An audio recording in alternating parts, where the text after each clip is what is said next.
بسم اللہ الرحمن الرحیم۔ عزیز طلباء کرام، السلام علیکم ورحمۃ اللہ وبرکاتہ۔ عزیز طلباء، آج ہم 9th کلاس اسلامیات کا لیکچر نمبر 16 پڑھیں گے۔ ہمارے آج کے لیکچر کا عنوان ہے سورہ انفال میں سے آیت نمبر 25 تا 28۔ آیت نمبر 25، وَاتَّقُوا فِتْنَةً لَا تُصِيبَنَّ الَّذِينَ ظَلَمُوا مِنْكُمْ خَاصَّةً۔ اللہ تعالیٰ فرما رہے ہیں کہ اس عذاب سے ڈرو جو خصوصیت کے ساتھ گناہ گاروں پر نازل نہیں ہوگا۔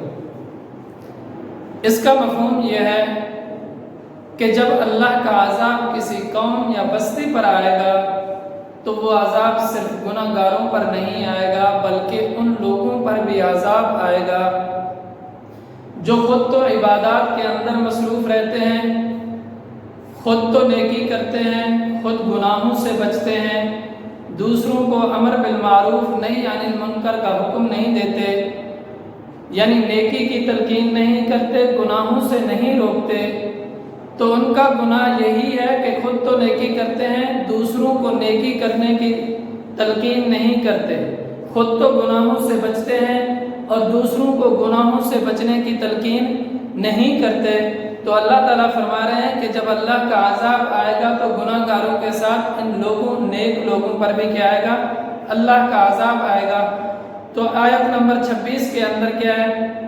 وَاذْكُرُوا إِذْ أَنْتُمْ قَلِيلٌ مُسْتَضْعَفُونَ فِي الْأَرْضِ۔ اب ہم وضاحت کریں گے مستضعفون فی الارض کی۔ اس سے اللہ تعالیٰ اپنے احسانات کی طرف اشارہ کر رہے ہیں، مسلمانوں کو اپنے احسانات یاد دلا رہے ہیں۔ اللہ تعالیٰ فرما رہے ہیں کہ اب تمہیں وافر مقدار میں رزق ملا، تمہیں رہنے کے لیے جگہ ملی، اب تم مال کی وجہ سے، دنیا کی وجہ سے ایک دوسرے کے ساتھ جھگڑا کرتے ہو۔ اپنے اس وقت کو یاد کرو جب مکہ مکرمہ کے اندر تم لوگ کمزور تھے، تعداد کے اعتبار سے بھی اور مال کے اعتبار سے بھی۔ کفار جس طرح چاہتے تھے تم پر ظلم کرتے تھے، تمہیں تکلیفیں پہنچاتے تھے۔ پھر اللہ تعالیٰ نے تم پر 4 احسانات کیے۔ وہ 4 احسانات کیا ہیں؟ کہ اللہ نے تمہیں خوف سے نکالا، جو تم کفار سے ڈرتے تھے اس سے تمہیں نجات دی۔ دوسرا احسان کہ اللہ نے تمہیں رہنے کے لیے جگہ دی، مکہ مکرمہ کے اندر تمہارا رہنا تمہارے لیے مصیبت سے کم نہیں تھا، تو مدینہ منورہ کے اندر اللہ تعالیٰ نے تمہیں رہنے کے لیے جگہ دی۔ تیسرا انعام اللہ تعالیٰ کا کہ اللہ تعالیٰ نے تمہیں وافر مقدار کے اندر رزق دیا۔ مکہ مکرمہ کے اندر تمہیں رزق کمانا تمہارے لیے کیا تھا؟ آزمائش تھا، مشکل تھا، تو اللہ نے مدینہ منورہ کے اندر تمہیں بہت زیادہ رزق عطا کیا۔ پھر اللہ تعالیٰ نے تمہاری مدد کی کہ غزوہ بدر کے اندر اللہ تعالیٰ نے تمہیں کفار کے اوپر فتح نصیب فرمائی۔ یہ 4 احسانات ہیں جن کی طرف اللہ تعالیٰ اشارہ کر کے فرما رہے ہیں کہ اپنے اس وقت کو یاد کرو جب میں نے تم پر احسان کیا تھا، کہ اس سے پہلے تم مصیبتوں کے اندر تھے، مشکلات کے اندر تھے، اللہ تعالیٰ نے تمہیں ان مصائب و مشکلات سے نکالا۔ اب تم صرف دنیا کی وجہ سے آپس میں جھگڑا کرتے ہو، تو ایسا کرنا چھوڑ دو۔ اب ہم آتے ہیں خیانت کے مفہوم کی طرف۔ خیانت امانت کا متضاد ہے۔ امانت کسے کہتے ہیں؟ امانت کہتے ہیں کہ جب ایک انسان دوسرے کے پاس کوئی چیز امانت رکھواتا ہے، اگر وہ اس چیز کو صحیح سلامت بغیر استعمال کیے وعدے کے مطابق اسے واپس کر دیتا ہے، اسے امانت کہتے ہیں۔ اب اگر وہ اس چیز کے اندر کمی بیشی کرتا ہے، یا وہ اس چیز کو استعمال کر لیتا ہے، یا دینے میں دیر کر دیتا ہے وعدے کے مطابق، یہ اس امانت کے اندر خیانت ہے۔ اب ان آیات کے اندر خیانت سے کیا مراد ہے؟ اس میں 3 خیانتوں کا ذکر کیا ہے۔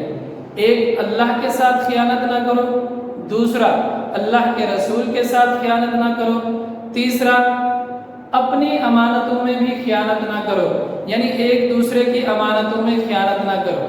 اب یہاں جو چیز اہم ہے وہ کیا ہے؟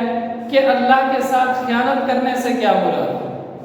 اللہ کے ساتھ خیانت کرنے سے مراد ہے کہ اللہ تعالیٰ کی طرف سے جو احکام ہم پر نازل کیے گئے ہیں، جو عبادات ہم پر فرض کی گئی ہیں، اگر ہم ان کے اندر کمی کوتاہی کرتے ہیں، ان پر عمل نہیں کرتے، تو یہ اللہ تعالیٰ کے ساتھ خیانت ہے۔ رسول اللہ صلی اللہ علیہ وسلم کے ساتھ خیانت سے کیا مراد ہے کہ آپ صلی اللہ علیہ وسلم کے طریقے کے مطابق عبادات نہ کرنا، ان احکامات پر عمل نہ کرنا، اور آپ صلی اللہ علیہ وسلم کی سنتوں کو چھوڑ دینا، یہ آپ صلی اللہ علیہ وسلم کے ساتھ خیانت ہے۔ اسی طرح ایک دوسرے کی امانتوں میں بھی خیانت کرنے سے منع کیا گیا۔ عزیز طلباء، اب ہم آتے ہیں اگلے پوائنٹ کی طرف، مال اور اولاد۔ جس طرح کہ سورہ انفال کے اندر اللہ تعالیٰ نے فرمایا ہے وَاعْلَمُوا أَنَّمَا أَمْوَالُكُمْ وَأَوْلَادُكُمْ فِتْنَةٌ، جان رکھو کہ تمہارا مال اور اولاد تمہارے لیے بہت بڑی آزمائش ہے۔ مال اور اولاد انسان کے لیے کس طرح آزمائش ہے؟ اگر تو انسان مال حلال طریقے سے کماتا ہے اور اسے اللہ کی راہ میں خرچ کرتا ہے، یعنی اس میں سے زکوٰۃ نکالتا ہے، ضرورت مندوں کی ضرورتیں پوری کرتا ہے، اور جو اس کی وراثت میں سے اس کے حقدار ہیں ان کو ان کا حق ادا کرتا ہے، تو یہ مال اس کے لیے دنیا میں بھی نعمت ہے اور آخرت میں بھی اس کے لیے نعمت ہے۔ اولاد، اگر مال کو اس نے حرام طریقے سے کمایا اور اللہ کی راہ میں بھی خرچ نہیں کرتا، زکوٰۃ بھی نہیں نکالتا، تو وہ مال اس کے لیے دنیا میں بھی عذاب ہے اور آخرت میں بھی وہ مال اس کے لیے عذاب ہے۔ اولاد انسان کے لیے کس طرح آزمائش ہے؟ اگر تو انسان اولاد کی تربیت اور پرورش صحیح طریقے سے کرتا ہے، اس کی پرورش حلال مال سے کرتا ہے اور اس کی تربیت اسلامی اور شرعی اصولوں کے مطابق کرتا ہے، تو وہ اولاد اس کے لیے دنیا میں بھی باعث راحت ہے اور آخرت میں بھی باعث راحت ہے۔ اور اگر وہ اولاد کی پرورش حرام مال سے کرتا ہے تو اس حرام مال کا کیا نتیجہ ہوگا کہ وہ اولاد نافرمان ہوگی، گناہ گار ہوگی، تو یہ اولاد اس کے لیے دنیا میں بھی پریشانی کا باعث ہوگی اور آخرت میں بھی پریشانی کا باعث ہوگی۔ تو اس وجہ سے مال اور اولاد کو انسان کے لیے آزمائش قرار دیا گیا ہے۔ اب ہم آتے ہیں کلمات و تراکیب کی طرف، یعنی الفاظ معنی کی طرف۔ یتخطف، وہ اچک لے جائے۔ مستضعفون، مغلوب بے زور۔ مغلوب کا مطلب ہے ہارے ہوئے، کمزور، بے زور۔ لا تخونوا، تم خیانت نہ کرو۔ وَاعْلَمُوا، اور جان رکھو۔